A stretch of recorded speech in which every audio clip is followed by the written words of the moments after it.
Hello friends, ನಮಸ್ಕಾರ. ನಾನು ಪೂರ್ಣಿಮಾ ಪ್ರಮೀಳಾ. ನಾವಿವತ್ತು ಆಷಾಢ ಏಕಾದಶಿಗೆ ಮಾಡುವ ಗಜ್ಬಜ್ಜೆ ಮಾಡೋಣ. ನನ್ನ ಹತ್ರ ಈಗ 9 ಬಗೆಯ ತರಕಾರಿ ಇದೆ. ಇದನ್ನೆಲ್ಲ ಕಟ್ ಮಾಡಿ ಇಡ್ತೀನಿ. ಈ ಗಜ್ಬಜ್ಜೆ ಆಷಾಢ ಏಕಾದಶಿಗೆ ಮಾಡ್ತೀವಿ. ಇದಕ್ಕೆ ಎಲ್ಲ ತರಕಾರಿಯನ್ನು ಮಿಕ್ಸ್ ಮಾಡ್ತೀವಿ. ಪತ್ರೊಡೆ ಎಲೆಯ ಗಾಂಟಿನೂ ಮಾಡಿ ಇದಕ್ಕೆ ಹಾಕ್ತೀನಿ. ಇದರ ದಂಟನ್ನು ಈ ಥರ ಕಟ್ ಮಾಡಿ ಇದರದ್ದು ಗಂಟು ಹಾಕ್ತೀನಿ.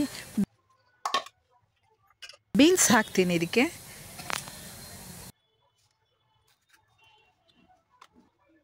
ಪತ್ರೊಡೆ ಎಲೆದು ಗಾಂಟಿ ಈ ಥರ ಮಾಡ್ತಾರೆ. ಸಾರಲ್ಲಿ ಈ ಥರ ಗಂಟು ನಮಗೆ ತಿನ್ನಕ್ಕೆ ಸಿಗಬೇಕು, ಆ ಥರ ಗಂಟು ಹಾಕಬೇಕಿದು ಪತ್ರೊಡೆ ಎಲೆದು.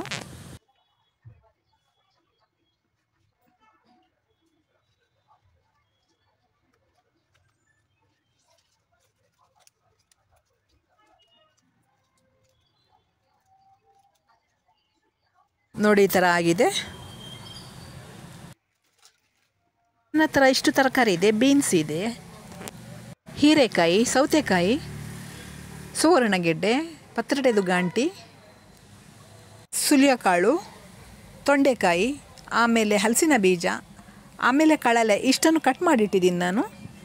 ಇದನ್ನೀಗ ಕುಕ್ಕರಲ್ಲಿ ಹಾಕಿ ಬೇಯಿಸೋಣ. ಸುಲಿಯಕಾಳು ಮತ್ತು ಕಳಲೆಯನ್ನು ಒಟ್ಟಿಗೆ ಬೇಯಿಸ್ತೀನಿ, ಯಾಕೆಂದರೆ ಅದು ಸ್ವಲ್ಪ ಬೇಯಕ್ಕೆ ಲೇಟ್ ಅಲ್ವಾ.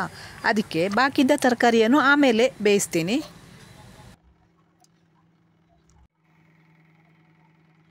ಬೇಕಾದಷ್ಟು ಉಪ್ಪು ಹಾಕ್ತೀನಿ.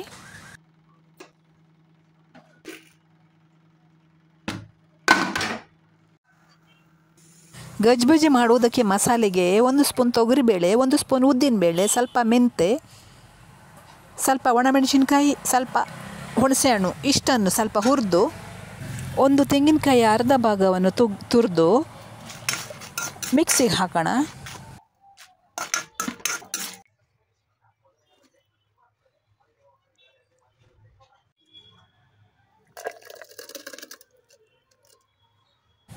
ಮಸಾಲೆ ಆಯಿತು. ಬೆಂದ ತರಕಾರಿ ಜೊತೆಗೆ ಮಸಾಲೆಯನ್ನು ಮಿಕ್ಸ್ ಮಾಡಿ ಕುದಿ ಬರಿಸ್ತೀನಿ. ಈಗ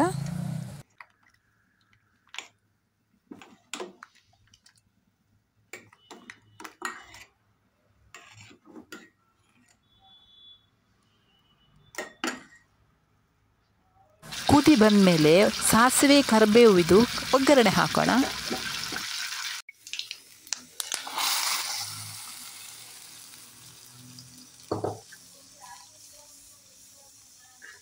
ಒಗ್ಗರಣೆ ಕೊಟ್ಟ ಮೇಲೆ ಮುಚ್ಚಿಡ್ತೀನಿ.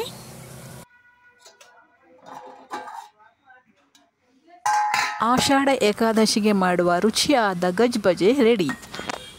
ಗಜ್ಬಜ್ಜೆ ಘಮ್ ಅಂತ ಇದೆ. ನಾನು ಈ ಗಜ್ಬಜ್ಜೆಯನ್ನು ಸ್ವಲ್ಪ ತೆಳ್ಳಗೆ ಮಾಡಿದ್ದೀನಿ. ನಮಗೆ ಸ್ವಲ್ಪ ತೆಳ್ಳಗೆ ಮಾಡಿದ್ರೇ ಇಷ್ಟ.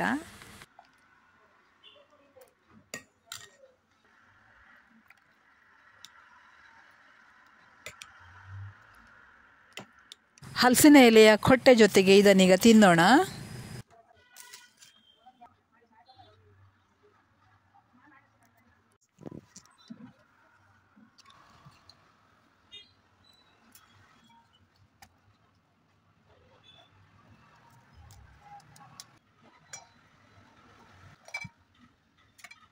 ಅದರ ಟೇಸ್ಟ್ ಅಂತೂ ತುಂಬ ಚೆನ್ನಾಗಿದೆ.